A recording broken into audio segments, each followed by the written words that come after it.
We begin with the wildfires in Southern California threatening to explode in size due to the strong winds in the forecast. Good evening, I'm Christine Johnson. The wind alert is similar to the kind issued just 1 week ago, just before the wildfires erupted. Those dangerous winds tomorrow are threatening to erase the progress made by firefighters. And so far, we do know, sadly, the flames have killed at least 24 people. At least 12,000 homes, businesses, and other structures have been destroyed. And in total, nearly 40,000 acres have burned. That's nearly the size of Washington, D.C. We have team coverage for you here tonight. Lonnie Quinn with more on the wind threat. Let's begin with Danya Bacchus, live from the Pacific Palisades with the latest from there. Danya. Christine, the next 24 hours will be very dangerous for the Los Angeles area because the wind alert is the same as it was last Tuesday when the fires began and caused destruction like what you see behind me. This was a two-story bank. The only thing that's recognizable is what we believe is the vault. From an outlook over the Palisades, firefighters survey the scarred landscape and prepare for the next major battle against the catastrophic Los Angeles wildfires. Powerful Santa Ana winds are expected to kick up again, possibly triggering new fires and hampering recent progress in containing the devastating blazes. As the increasing wind event is upon us as we speak, the Los Angeles City Fire Department has maximized our resource capabilities and response capabilities. President Biden and senior administration officials, including Vice President Kamala Harris, held a briefing on the crisis in Southern California.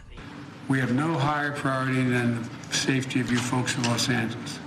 We're going to keep doing everything possible to help you get through this.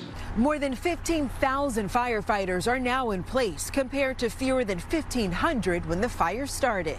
Hundreds of evacuees and volunteers gathered at Santa Anita Park in Arcadia, where a grassroots donation center was set up a few miles south of the Eaton fire zone. CBS News has obtained video of this 8-acre blaze on New Year's Eve. It's in the same area where the Palisades fire exploded.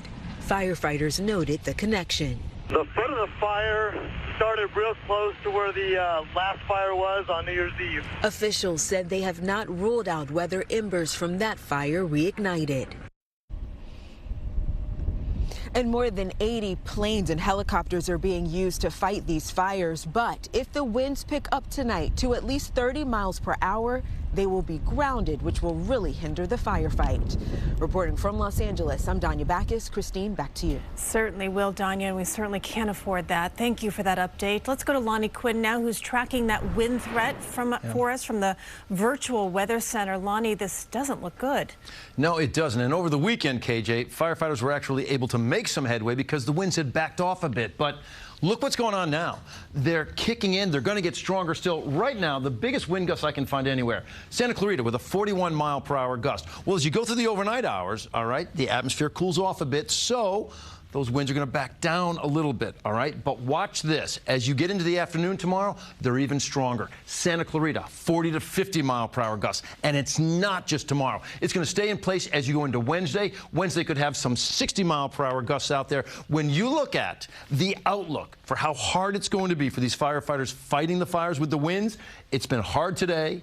It's going to be just as hard, harder, in fact, tomorrow. Wednesday, it's high as well. You get to Thursday, we drop you down. And right now, I'm really hoping this holds true because it is an optimistic outlook. By Friday, the fire risk should be on the low side. Let's keep our eye on everything. In our area, it's all about this sort of blue coloring that has taken over because the cold air has filtered in. You're waking up tomorrow. It feels cold out there, but the wind makes it feel worse. It feels like only 17 in Massapequa. We'll talk your actual temperature readings and what the high temp will be because you shouldn't expect a very high temperature tomorrow. But we got that coming up, KJ, a little bit later. It's all yours. Okay, we'll get those layers ready too, Lonnie. Right. Thank you. And also a reminder that CBS is working with the Red Cross to help the thousands of people affected by the wildfires. To donate, go to redcross.org/CBS or scan the QR code there on your screen.